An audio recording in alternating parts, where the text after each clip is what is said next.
submarines just got way more important. And the first reason why is because this just happens to be the most important island in the world. Sitting just 100 miles off China's southeastern coast, Taiwan is the key to the South China Sea. And the South China Sea is the key to controlling the Indo-Pacific. China's leaders consider Taiwan to be a renegade province, and Xi Jinping is determined to reunify it by any means necessary. More than 3,000 miles away, across the Indian Ocean, another island nation is watching closely, and its government has decided to act. AUKUS submarine deal. Historic defence deal between Australia, the UK and US. Tonight, Australia set to confirm the purchase of at least 3 US Virginia-class nuclear-powered attack submarines. As part of the AUKUS deal, Australia will acquire nuclear-powered submarines. This is a big deal, and people are pissed. But why? I mean, it's not like submarines are new.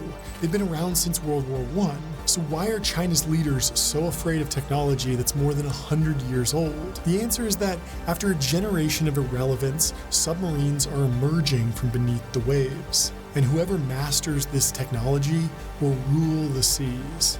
This is the story of the most potent weapon humanity has ever created, and how one small startup wants to change how we use them. Let's start with some quick history. There are lots of steps on the road to modern submarines, so I'll just focus on the biggest ones. The idea of traveling beneath the surface of the water has been around for centuries. Alexander the Great is said to have once ventured below the waters of the Aegean Sea inside a glass barrel. Leonardo da Vinci toyed with the idea of a submersible vessel in his notebooks, but he never shared his sketches because he was worried about, quote, the evil nature of men who practice assassination at the bottom of the sea. We had to wait until 1620 for the first ship that could be navigated underwater. It was designed for the English Royal Navy by a Dutchman named Cornelius Drebbel. The oar-powered craft had tubes for breathing and could travel underwater for hours at a time. His final model, which could carry 16 passengers, was demonstrated to King James I in person. The king even took part in a test dive on the River Thames. But despite this, the Royal Navy couldn't see any useful military applications for Drebbel's design. The next major advance in underwater ship design came from North America and a young inventor named David Bushnell. He designed and built a one-man vessel called the Turtle in 1776. The Turtle was a complete novelty that quickly exhausted the operator inside, but it still contained a number of firsts. A screw-like oar moved the boat back and forth in the water. Pipes circulated air. Ballast tanks allowed the craft to ascend and descend. A primitive torpedo even gave it some firepower to attack enemy ships. 1776 was kind of a busy year for the United States. The Founding Fathers had just declared their independence from the British and were fighting a war to secure their freedom. Bushnell wanted to help. In September of 1776, just 2 months after the Declaration of Independence, the Turtle was sent to New York Harbor to surprise British ships blockading the city. The Turtle's pilot crept up on the HMS Asia and tried to attach explosives to the side of the ship.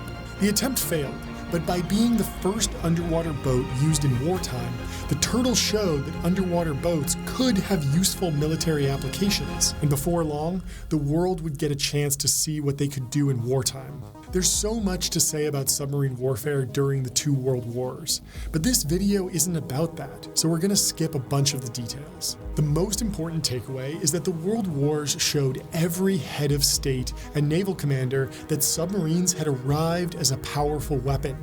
During World War I, Germany's U-boats easily sank battleships, trade ships, and passenger vessels like the Lusitania, often with just one torpedo. During World War II, U-boats operated in terrifying wolf packs. They tracked enemy ships, attacked at night, and then submerged to escape and plan their next attack. The strategy was incredibly effective. The U-boats sank more than 3,000 Allied ships. The Allies were eventually able to counter the threat, and in the final 2 years of the war, Germany lost more submarines than it sank. But the technology and tactics of German U-boats transformed everyone's perceptions of what submarines could do. In the space of less than 50 years, submarines had gone from a curiosity to an essential asset for any modern navy. and they were about to go to the next level. The idea for a nuclear-powered submarine was first proposed by an American physicist named Ross Gunn. Gunn was working on the Manhattan Project and believed nuclear energy could be a neat solution to the technical problems faced by conventional submarines. The diesel-electric submarines that were prevalent at the time faced three big problems. The first is that diesel engines need oxygen to work. Famously, there isn't much of that underwater, so conventional submarines have to surface frequently. Secondly, the electric batteries in conventional submarines could only store a limited amount of energy. This meant that they needed to be depleted, and the engine had to be refueled. The third problem was a direct result of the first two. Needing to refuel and resurface frequently imposed a hard cap on how stealthy a conventional submarine could be. Gunn thought nuclear propulsion could solve these problems. He found an important ally in a man named Hyman Rickover. Rickover was a former submariner who spent time working at the Oak Ridge National Laboratory, and he became obsessed with the idea of U.S. Navy ships being powered by nuclear energy. In 1947, he went around several layers of superior officers, straight to Fleet Admiral Chester Nimitz, who was the Chief of Naval Operations. Nimitz immediately understood the potential of nuclear propulsion in submarines. From there, things moved quickly. Rickover would oversee the developments of the USS Nautilus, which would become the world's first nuclear-powered submarine. Having caught wind of America's nuclear submarine development, the Soviet Union soon followed. The first Soviet nuclear-powered sub was called the Leninsky Komsomol, and it entered service in 1958. Navy commanders quickly realized that nuclear-powered subs could carry nuclear weapons. The world changed forever on July 21, 1960. The USS George Washington, stationed at the Eastern Range near Cape Canaveral, dove about 60 feet beneath the surface of the water. From its submerged position, it fired a Polaris A-1 nuclear ballistic missile. The Polaris, with a blast yield more than 16 times greater than both of the bombs dropped on Japan in the final days of World War II, quickly sped to its target. Polaris missiles arrive at Cape Canaveral for their first test firings from the nuclear submarine expressly designed for the job, USS George Washington. By 1967, the U.S. Navy had a fleet of 41 nuclear ballistic missile submarines at its disposal. The age of comprehensive nuclear deterrence at sea had arrived. Progress barely slowed. If anything, it accelerated. The USS George Washington was 380 feet long, weighed 5,400 tons, and could carry 16 Polaris missiles, which could each hit a target up to 1,400 miles away. And the U.S. Navy's 14 Ohio-class nuclear ballistic missile submarines are even bigger and more powerful. Modern nuclear submarines are a marvel. Their range is limited only by how much food is on board. They can dive as deep as 800 feet below the surface. And they're so silent that you might not notice one until it bumped into you. The end result is a ship that can fire devastating nuclear missiles without being detected and hit a target on the other side of the ocean. There's also this incredible paradox. There's a really common misconception about why countries build big militaries and advanced weapons. You probably think they do it to win wars, but they don't, not really. They do it so they don't have to fight wars in the first place. I know, it sounds totally backwards, but think about it. Say I'm the leader of a country and I feel like invading another country. I look at my map of the world and identify two potential targets. Country A is run by pacifists. They don't have an army. Country B, on the other hand, has lots of weapons. They have a big army. I think they might even have nuclear weapons. Which country am I more likely to invade? If I'm rational, I definitely won't invade country B. This is the concept of deterrence, and it underpins geopolitics today. Deterrence isn't always about military strength. Part of Taiwan's strategy to repel the threat of Chinese invasion is its huge semiconductor industry spearheaded by TSMC. If China invades Taiwan, it will be crippling an industry it relies on. When it comes to military deterrence, there's nothing better than nuclear weapons. Just one can destroy a major city. A handful can destroy an entire country. In a world with nuclear deterrence, no rational leader starts a war they aren't absolutely certain they can win. Except that's not quite true. There is a more effective deterrent than nuclear weapons, and that's nuclear weapons three ways. Military commanders today talk about something called the nuclear triad. Building a nuclear triad is how a country can achieve total nuclear deterrence. The three arms of the nuclear triad are land-based nuclear missiles, aircraft with nuclear bombs, and submarine-launched nuclear missiles. And the first two have a critical vulnerability. Thanks to spy satellites, it's possible to detect nuclear weapons that are stored on land or kept on planes. But satellites can't see through the ocean. A submarine that can travel in near silence for years without refueling could be anywhere. If I'm considering attacking a country, I want to destroy its nuclear weapons so it can't drop them on my cities. But if they have nuclear submarines, I can't ever be certain, so I probably won't attack in the first place. This is nuclear deterrence at work. It's the logic that kept the world safe during the Cold War. Just 5 countries are known to have achieved the nuclear triad: the United States, China, Russia, India, and France. Those countries can field their nuclear submarines safe in the knowledge that even if their land and air-based nuclear arsenals were destroyed, they could still launch nuclear missiles from their submarines. Deterrence is a vital part of why submarines are so important, but it's only half the story. To fully understand why submarines are going to define the next 25 years of geopolitics, we need to talk about great power competition. Throughout the modern era, the world has been dominated by large, powerful countries. Often these countries were actually empires that controlled territory outside of their natural borders, but that's a story for another day. This system wasn't very effective at producing peace. Just look at the history of Europe up until World War II. But it was sort of stable because these competing empires were big enough and powerful enough to weather everything except the biggest crises. World War II and the wave of decolonization changed that. It totally disrupted this world order.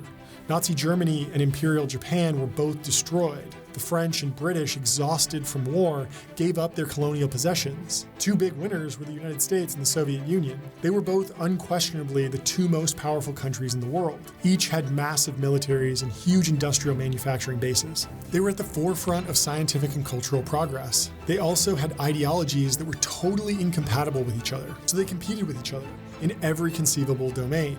Technology, the military, the economy, diplomacy, even sport. It was all fair game. The Cold War era was what political scientists called a bipolar world, because there were 2 major powers. Then, in the early 1990s, the Soviet Union collapsed. With its main rival gone, the US was left as the world's only superpower. And all of a sudden, we were living in a unipolar world. That situation persisted even through 9/11 and the War on Terror. The US faced threats to its national security, but they weren't really the same kinds of threats as during World War II or the Cold War. Enemies like Al-Qaeda and the Taliban weren't countries, and they used totally different tactics and technology. Al-Qaeda didn't have nukes, they used IEDs. The Taliban didn't have MiGs, they used AK-47s. And ISIS didn't have submarines, they preferred Toyota Hiluxes. There's no doubt the War on Terror tested America's standing, and maybe even its power. But it was still the world's only superpower, until, that is, the rise of China.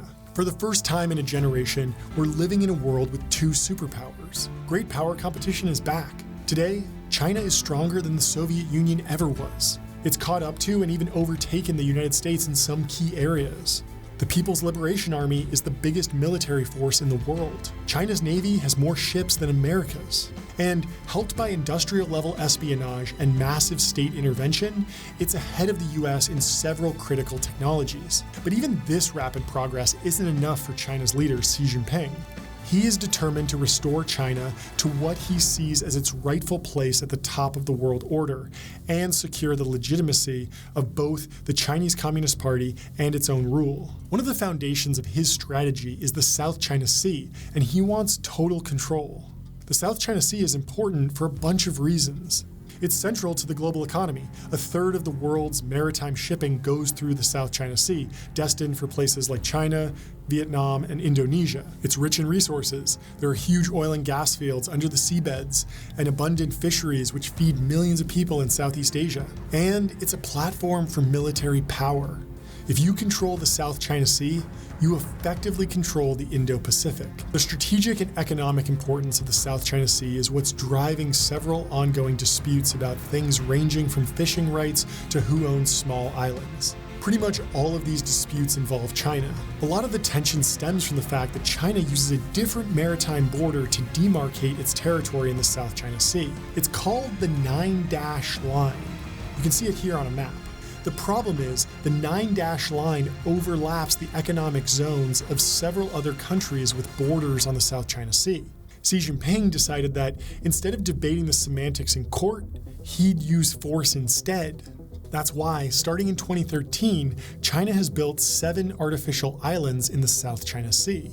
Those islands each have military bases, airports, radars, and fortifications. Photos even show sports fields and basketball courts. Now, China says that these are all legitimate territorial claims. But clearly what it really wants is to bully countries like the Philippines and Vietnam into doing what it wants. And they want to send other countries in the region a stark warning. Better do what we want, or there might be consequences. China's aggression isn't limited to the South China Sea either. When Australia called for an independent inquiry into the origins of COVID-19, China's leaders responded with an unprecedented wave of sanctions and restrictions on Australian exports. This broke an informal agreement between the two countries to forge strong economic ties without interfering in each other's politics. This was a big deal. China's economic miracle of the 2000s and 2010s was built with Australian coal and iron ore. Australia's economy has actually held up quite well to the sanctions. But its leaders decided they wanted greater protection against Chinese intimidation. Enter AUKUS. Like I said, the AUKUS deal pissed off a lot of people. And I'm not just talking about Xi Jinping. In order to sign AUKUS, the Australian government tore up a contract to buy 12 French-made submarines. There had been some rumblings that the project was behind schedule, but no one in Australia really expected it to be cancelled so abruptly. Emmanuel Macron was furious. Here's what he had to say when he was asked about the behavior of Australia's Prime Minister, Scott Morrison. I have a lot of respect for your country. I have a lot of respect and a lot of friendship for your people. I just say when we have respect, you have to be too. Do you think he lied to you? I don't think. I know. France and Australia have mostly patched things up. Australia having a new Prime Minister helped with that. And Emmanuel Macron couldn't really afford to stay mad at the US for long. So what does AUKUS actually entail? It has three main pillars. The first will see America, Australia, and the UK work together much more closely on the development of technologies with military and defense applications. The idea here is to make it easier to share platforms, exchange knowledge, and reduce costs. The second pillar of AUKUS will see the three countries accelerate the development of hypersonic missiles and hypersonic missile defense. That's very important. Today, China leads the world in hypersonic missiles, and the US military has admitted it does not currently have an adequate defense against them. And then there's the main event. Under AUKUS, Australia will buy 8 nuclear-powered submarines. They'll be based on a British design, but they'll have American technology and an American combat system inside. And while Australia waits for those submarines to be built, they're going to buy 3 US Virginia-class submarines in the meantime. There's a bunch of implications for Australia, which will have to create a nuclear industry from scratch. But the main impact will be on geopolitics. AUKUS will draw the three countries much closer than they've ever been, while completely transforming Australia's defense capabilities. Here's what Joe Biden had to say about it in San Diego. AUKUS has one overriding objective: enhance the stability of the Indo-Pacific amid rapidly shifting global dynamics. Simply stated, we're putting ourselves in the strongest possible position to navigate the challenges of today and tomorrow, together. The entire 25-minute press conference was dominated by a word no one ever said. Can you guess? Yeah, that's right, China. The leaders of the AUKUS member states keep saying AUKUS isn't about countering China, but everyone, including China, knows that's the main goal. Here's what one of China's most senior diplomats had to say about AUKUS. The three countries have gone further and further down a wrong and dangerous road for their own selfish political gains, in complete disregard of the concerns of the international community. The Global Times, a CCP-owned newspaper, warned Australia to avoid provocation, or else China would punish it with no mercy. So why is China so angry about AUKUS? Partly, this is just the standard playbook for China, especially when it believes that Western countries are meddling in its sphere of influence. By the way, this idea that big countries have a sphere of influence and that inside the sphere they can basically do whatever they want, that's a staple of great power competition. It underpinned Russia's strategic thinking even after the collapse of the Soviet Union. And it's one of the reasons that Vladimir Putin invaded Ukraine. But I think China's reaction to AUKUS also reflects another emotion: doubt. By strengthening Australia's Navy and increasing the US presence in the Indo-Pacific, AUKUS makes it harder for China to achieve its goal of reshaping the international order. And the main reason why is because of our new favorite word. When the United States was fighting terrorists in the Middle East, it didn't need to worry about deterrence. It didn't need the world's most advanced nuclear submarines, because it wasn't fighting against a conventional, rational enemy. It was fighting militants in caves in the desert. But in a world of great power competition, you need to be able to deter your enemies. You need to be able to persuade actual countries to become your allies. And ultimately, you need to use every tool at your disposal to achieve your strategic goals. Now, there's still one more major question to answer. What does the future of submarines look like? The best place to begin answering this question is to look at the other side, the development of anti-submarine warfare. Because if modern nuclear submarines are the most potent weapons ever made, which they probably are, then it makes sense to invest in tools that can counter them. Anti-submarine technology mainly focuses on two areas: detection and tracking. Neither are easy, but detection is harder. Since the 1980s, the United States and its allies have used a network of underwater microphones called the Fixed Distributed System, or FDS, to detect and identify passing subs. The FDS uses microphones that are tethered to the seafloor and can block out ambient noise. For now, these listening arrays are the most reliable way of detecting quiet submarines. But as we all know, necessity is the mother of all invention. So there's quite a lot of work going into this space. DARPA, the Pentagon's Experimental Research Division, is currently working on an Ocean of Things project to, quote, enable persistent maritime situational awareness over large ocean areas by deploying thousands of low-cost intelligent floats that drift as a distributed sensor network. Basically, they're smart buoys, plugged into a network of sensors. Submarine detection is being developed in parallel with technology to track them once they've been discovered. That's the easy part, or at least relatively easy. Once you find a submarine, even a nuclear one, they're actually kind of vulnerable. By the standards of modern ships, they're pretty slow and not very maneuverable. And because their massive strategic value, they're a big target. Back in 2011, researchers at DARPA were exploring the possibility of building an autonomous naval vessel to track enemy submarines. But they quickly ran into a problem. They couldn't figure out what the autonomous vessel should do after it detected the enemy sub. They couldn't use real-life situations because they were classified. And besides, there probably weren't enough to form a sufficiently large data set. So instead, DARPA got creative. There's a game from 2006 called Dangerous Waters. It's available on Steam. One reviewer even called it, without a doubt, the best naval submarine sim I've ever played. DARPA took Dangerous Waters and modified it so players could control a ship that followed submarines across 5 missions. At the end of each mission, players were asked if they wanted to share their gameplay footage. DARPA's researchers reviewed the footage to learn about what worked and what didn't. Tactics deemed useful would be programmed into the software for the real-life ship, or used to improve the ship's design. This is pretty crazy, but it gets even crazier, because in 2016, 5 years after asking gamers to play that mod, DARPA actually unveiled a prototype of the ship gamers helped design. It was called the Sea Hunter, and it's one of the most promising examples of a new type of naval vessel that can track submarines for months at a time without a single crew member. But there's still a problem. Anything above the surface is vulnerable. So what about autonomous ships that operate underwater? Or, in other words, autonomous submarines? And this is where modern tech startups are having an impact. So why is this important? I've spent the last few months absolutely obsessed with Anduril. They're just a different kind of defense company.